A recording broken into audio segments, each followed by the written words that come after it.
The key, I think, in all of this is just make purposeful and conscious decisions. And when you do that, you can drive an incredible amount of innovation. And for us, growing the business means growing impact. And so they're fundamentally tied together. Welcome to the CIO Exchange podcast, where we talk about what's working, what's not, and what's next. I'm Edine Porter de Leon. Talent is evenly distributed, but opportunity is not. This big idea is driving innovative technology entrepreneurs to create new markets in impoverished areas where opportunity did not previously exist. Clayton Christensen and his co-authors Dillon and Efosa Ojomo lay this out in their book, The Prosperity Paradox, and highlight the role of innovators in developing prosperity in emerging economies. The best of altruistic intentions and billions of dollars in aid haven't lifted many countries out of poverty. Instead, Christensen advocates market-creating innovation as the key. One such innovative entrepreneur is Wendy Gonzalez, CEO of Sama, who leads a company founded on this powerful idea. In this episode, originally recorded during the October 2021 VMworld event, Wendy shares how Sama, an AI training data company, has helped over 56,000 people lift themselves out of poverty while creating tremendous value for their clients. In this conversation, she explains how great talent is everywhere, how diversity creates a greater product, and what a difference it would make if every company had a strong social mission. Hello and welcome. I'm Nicola Akert. I'm Vice President for Environmental Social Governance here at VMware in the Office of the CTO. I'm thrilled that you all could tune in today to join me and our special guest, Wendy Gonzalez, the CEO of Sama, for a really timely and important conversation about leading change at the nexus of business, technology, and human ingenuity. So with that, let's dive in. Wendy, first of all, welcome. Great to have you with us. Thank you, Nicola. Really appreciate it. One of the things I find so compelling about Sama is that it was founded on this principle that talent is equally distributed, but opportunity is not. That's a really big idea. I'd love you to just talk to us about what's behind that principle and how has it shaped the mission of Sama and the company? It's a great question, Nicola. So first off, Sama means equal in Sanskrit. And it's really the foundation of our mission is that people are born with an equivalent and amazing amount of talent, and that we are not harnessing the untapped human capital. And that ultimately, if you're born into a wealthy area like where we are right now, your opportunities for success can be great. But if you happen to not win the birth lottery and are, for example, born in the slums of Nairobi, the opportunities you have to be successful and to leverage that talent are quite challenged. And so our objective is really to think about a way in which, how can you really solve poverty? You can solve poverty by giving aid, or you can solve poverty by giving work. And that is the idea, is that with talent being distributed equally, Sama takes a purposeful hiring approach to hire women and youth in underserved communities, people who are making less than $2 a day in their household income, and really giving them the opportunity to really showcase their human capital in an environment where they wouldn't otherwise have the network access because they lack the credentials or lack the connections. That is so inspiring, Wendy, this idea of giving work, not giving aid, and building a business model around this idea of talent and tying that to technology. So talk to us a little bit about Sama. And perhaps for folks who are not familiar with the company, talk to us a little bit about what you do and the technological changes and innovation that Sama is driving. Absolutely. So to touch on a little bit about why we do, our purpose is to give work. Just an interesting side note, Nicola, in particular in sub-Saharan Africa, did you know that over $1 trillion of aid is poured in to sub-Saharan? $1 trillion. $1 trillion with a T since the 1960s. Yet the GDP has not changed at all. And so we're really founded on this notion that if you can create financial independence, and the best way to create financial independence is by giving work. So we really operate as a bridge employer where we provide both digital skills training and actually hire people at living wages. So that's not ghost workers or crowdsource. This is full-time employment with benefits at a living wage. And you're able to provide not only the digital skills training, but the actual work experience. And if you can do so through the digital economy and through a platform into demanded skills, then jobs beget jobs. And you've permanently broken the poverty cycle because that person can then go on because they have a set of skills that are demanded in the marketplace. So that brings me to the what do we actually do? So given that we have a purposeful hiring model, when we first launched all the way back in 2008, we really focus on what are those things that a human can do. And so it lended itself to human judgment. So everything back in the days from transcription to sentiment analysis. But ultimately over the years, there was this thing called AI and machine learning that was starting to develop. And interestingly enough, if you think about the genesis of AI, what you're trying to do is you're trying to get machines to replicate human behavior. So we decided to focus in that area in particular. And really what we developed over the course of the last several years is a training data platform. Training data is sort of the new code, right? Mm-hmm. Before a self-driving car can drive itself, it must recognize pedestrians, objects, vehicles. And so we've developed a platform that really enables AI application development through training data. Maybe you can tell a little bit of the background story to how you got to where you are. It's fascinating that Sama started as a nonprofit and you are now today a for-profit business. Yeah, I love this question, Nicola, because my fundamental belief is that impactful businesses actually make better businesses. We harness power of our mission to drive business value. So I'll maybe take it back to kind of how we started and then sort of tie it back to, well, how does our mission actually directly tie to creating business value for our clients?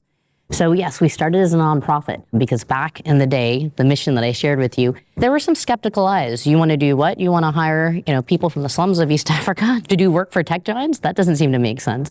So we ended up getting launched as a nonprofit through a grant with the same concept, but the entire concept was not to have a sort of a nonprofit on grants, it was to generate business value. So how can we help clients solve their problems, solve their digital problems with a workforce that is underrepresented and underserved? And how can we bring that talent to bear? That's really how the entire business got launched. And what happened was in around 2015, we saw this wave of activity happening around machine learning and training data, focused our energies there. And before we knew it, in 2017, we're working with companies like Microsoft and Walmart. And they aren't selecting us because we have a mission. It's because we're solving their challenges. You've got one of the world's largest digital catalogs, and people need to find their products. You need to have structured data to be able to do that.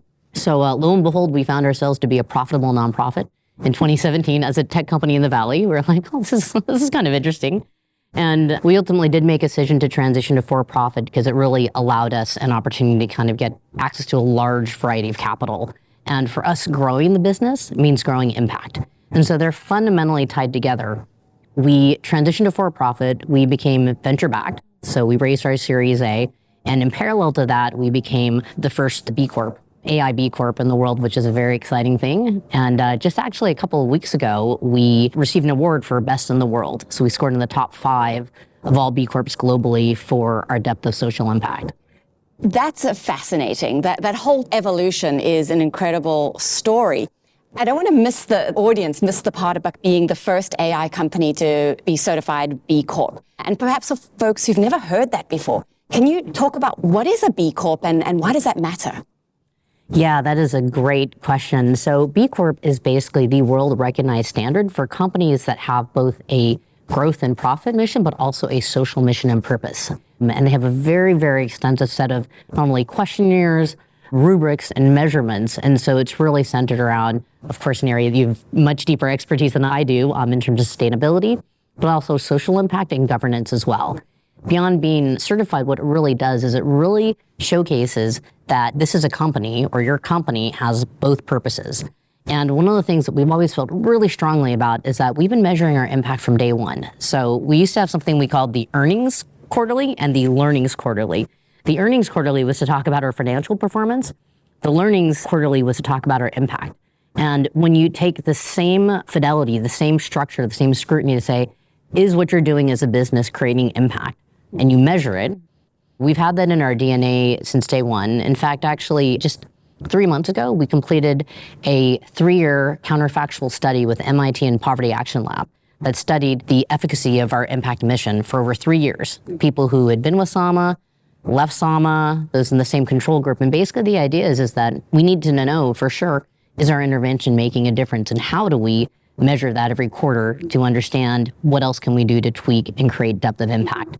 So one of the reasons we chose B Corp is that it's an incredible certification globally to put another way to kind of keep everybody honest, right? Yeah. So you score yourself You build a plan for how you can improve that score, and it puts the right level of focus on both the profit component, which, always gets a lot of interest and attention, as well as the impact component.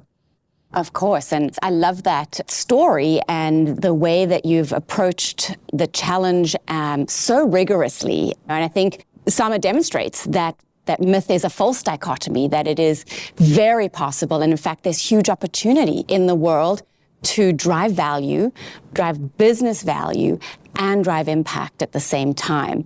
And I think you pointed to, you have to measure.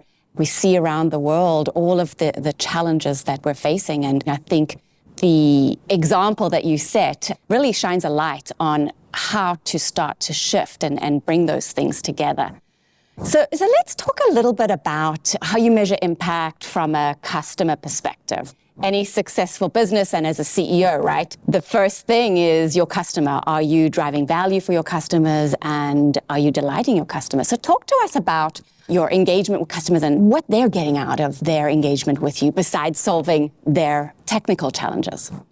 At the end of the day, we're here to delight the customer. We measure ourselves on NPS, net revenue retention, all the things that you can do to really solve the client's problems. But maybe I can tie it back together about why you can have a double bottom line business and why it's actually really great. As an example, what we do is we are helping create more representative data sets for our clients to build AI. And we don't want AI to work for one segment of the population or one use case. You want it to work in all use cases. So we're helping accelerate the AI development process. So they're relying on this critical training data to continue building their models. That's the problem we're solving. We're reducing friction in the development process.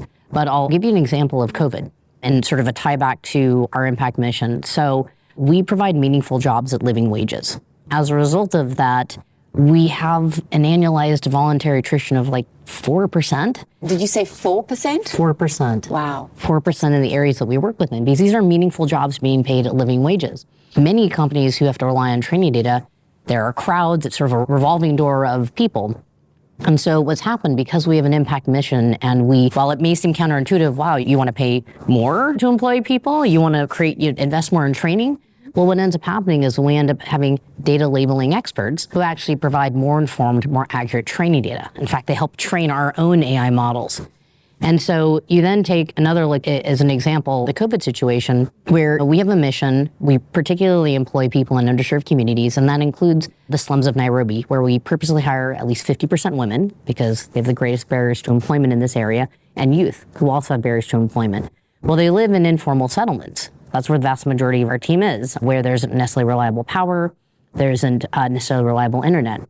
During the course of the pandemic, we could have forgotten about our people, but instead what we did is we doubled down. So I provided an option to our workforce in Nairobi and Uganda, in Kampala and Gulu, and said, hey, if you would like to, we will take care of you no matter what, but if you'd like to continue to come into work, then we are going to give you an option to go into what we'll call the Sama home. And the Sama home were resorts that we rented out, basically.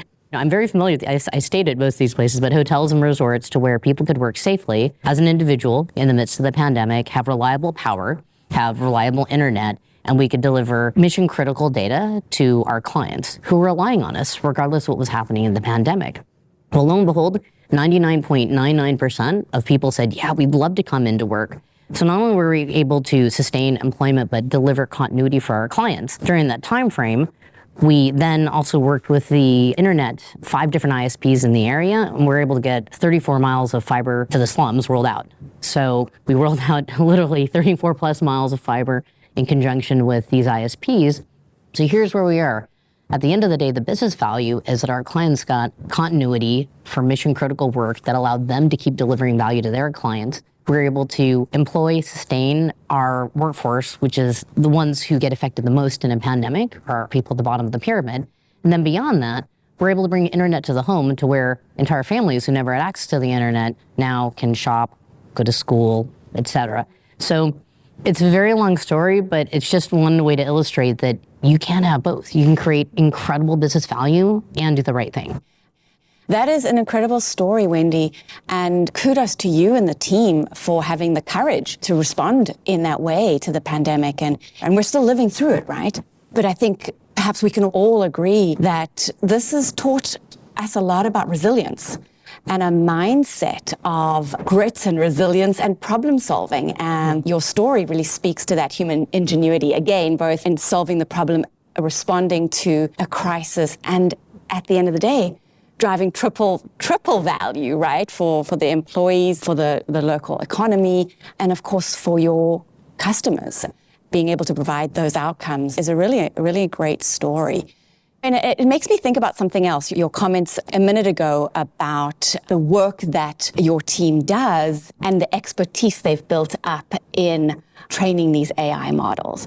That brings me to the question around diversity and inclusion. And clearly your company is founded on this ethic of equity, hence the name of the company. And it's hard to get away from any tech conference and any conversation without talking about this macro challenge we have of, I will say, not just diversity or representation and inclusion, but also equity.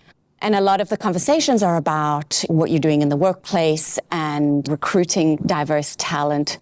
And I'm really interested in your story, and particularly around how you think about and bring that lens to the software that you're developing in the first place, right? That intentionality. Can you share with us maybe a little deeper under the covers of the process around, we've got a lot of developers, a lot of technical folks in the audience who'd be really curious about the software development process and how you bring equity into that. I just fundamentally believe that diversity breeds interesting, incredible, and more innovative ideas. I don't necessarily want a groupthink. I want to have a diversity of opinion, because when you have that challenge, even in fact, I really appreciate what you said a second ago, Nicola, which is innovation isn't just innovation in technology. Innovation can occur when you have multiple constraints put on you. And so people with different backgrounds and different perspectives can really bring a whole set of ideas fundamentally to bear, which I think creates better business decisions. So that's the first. The second is that if you think about what we do, and I'll kind of tie it back to the fact that we're basically AI infrastructure. We are creating data sets. Well, imagine if you were the person who's developing that software and you only have one perspective. So the example I like to use is, can you imagine if self-driving cars were programmed by dogs?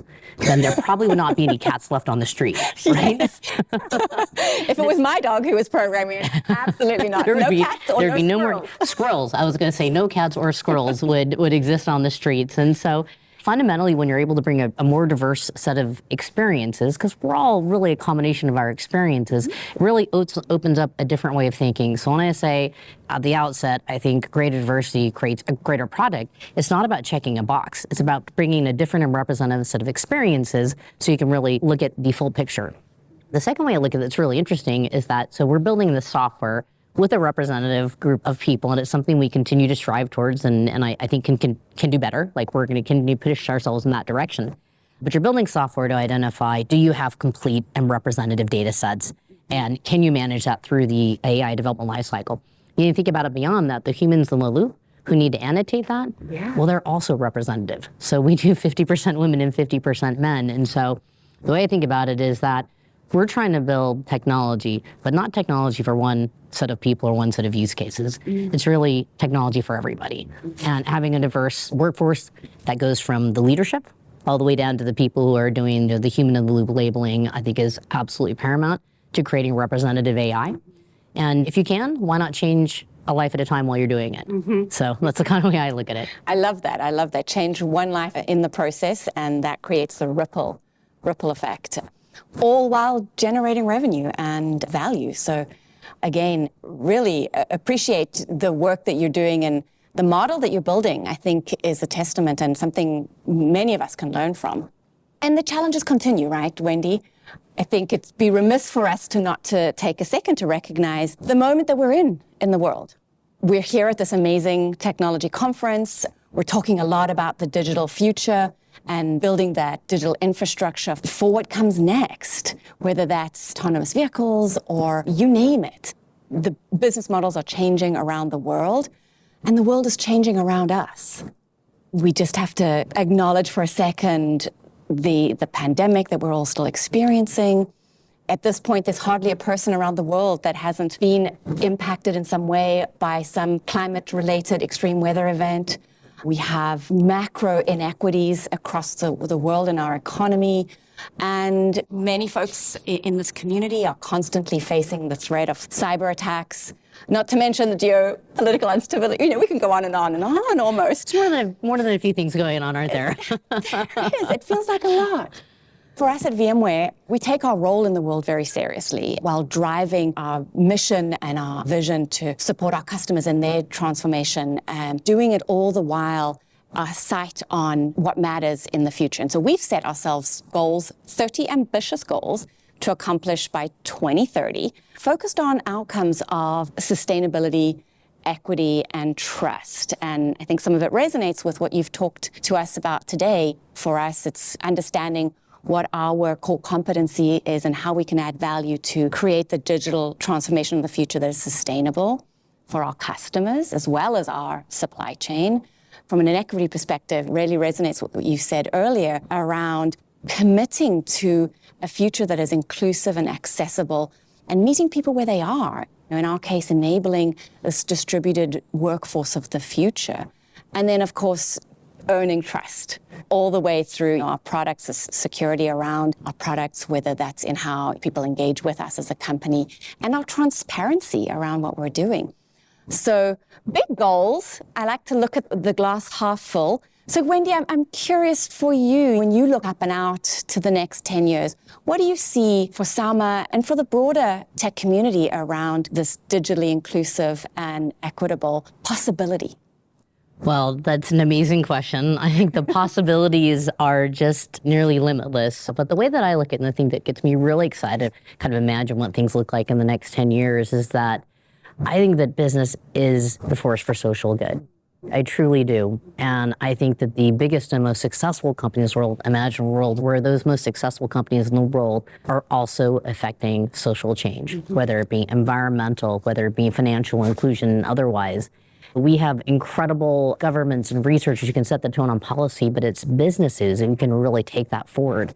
If you think about the trillions of dollars that flow through commerce when VMware makes a commitment, when many of the amazing companies that you have here at the conference choose to make purposeful decisions to move the needle on sustainability, to hire inclusively, or to select partners or vendors who have a social impact criteria, we can move millions, if not billions of tons of carbon out of our environment.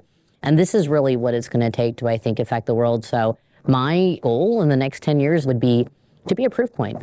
We can just be the biggest proof point to really show that you can create business value and social change. I'd retire a very happy person. That is so inspiring, and I have absolute full confidence that you will, and you already are. You're setting that model for which many of us can learn about, and I share that belief, and maybe it's obvious, the passion, because I think you're right? This really is business and commerce and the economy is the platform to drive the changes needed in the world. And yes, it can be overwhelming, the challenges, but in challenge, there's always opportunity. And I think the work that you're doing and the leadership that you are bringing to Sama is a great inspiration. So thank you for sharing that with us. The key, I think, in all of this is just make purposeful and conscious decisions. And when you do that, you can drive an incredible amount of innovation. I would have never thought, sitting here, I've been here now, 6.5, 7 years, you would have gone from a nonprofit employing people, a handful of people in East Africa, to having impacted over 55,000 lives and working with incredible companies, building the world's leading technology powered by an innovative impact workforce. If that can happen, lots can happen. So I think there's a pretty incredible future and opportunity ahead. Thank you, Wendy. It's been such a pleasure to have you with us, and we wish you and the team all the best on your continued journey, and we will continue to follow your success. Amazing. Well, thank you so much for the opportunity to share a little bit more about the story, about what we do, and I'm very thankful. Thank you. Thank you, Wendy. Thank you for listening to this latest episode. Please consider subscribing to the show on Apple Podcasts, Spotify, or wherever you get your podcasts. And for more insights from technology leaders as well as global research on key topics, visit vmware.com/CIO.